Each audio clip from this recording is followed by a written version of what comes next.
President Donald Trump's re-election campaign on Friday renewed his criticism of local leadership in Minneapolis Friday, and defended CNN and press rights, by criticizing the on-air arrest of CNN journalist Omar Jimenez and two of his colleagues during coverage of the unrest in the city in the wake of the death of George Floyd. Mayor Frey and Gov Walz have completely lost control in Minneapolis in a catastrophic display of failed leadership. The city is on fire and they outrageously arrested a CNN crew, the campaign wrote on its official Twitter account. At Real Donald Trump called in DOJ to investigate George Floyd's death. Clear-eyed justice must be served. Trump's criticism of local leadership began overnight as unrest in Minneapolis continued for a third day after George Floyd, a black man, was killed by a white police officer.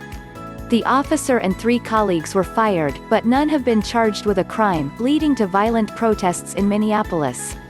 On Friday morning, Twitter placed a content warning on an angry tweet by Trump that threatened military intervention against demonstrators in Minneapolis with the warning, "When the looting starts, the shooting starts."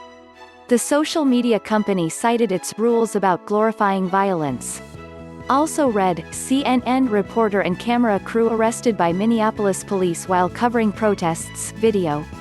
Late Thursday night, Trump weighed in on the latest developments in the city on Twitter, saying in a pair of tweets, "I can't stand back and watch this happen to a great American city, Minneapolis.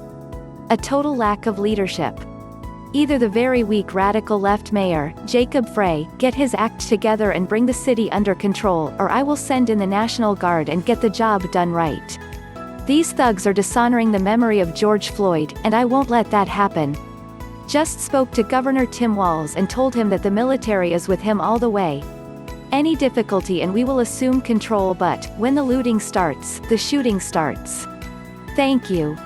The moment of Jimenez's arrest was aired Friday morning on CNN's morning show, New Day.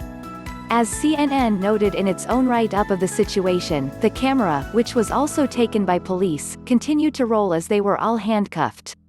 They were later released.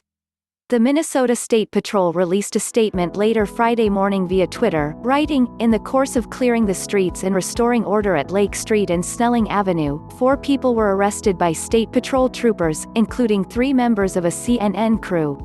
The 3 were released once they were confirmed to be members of the media."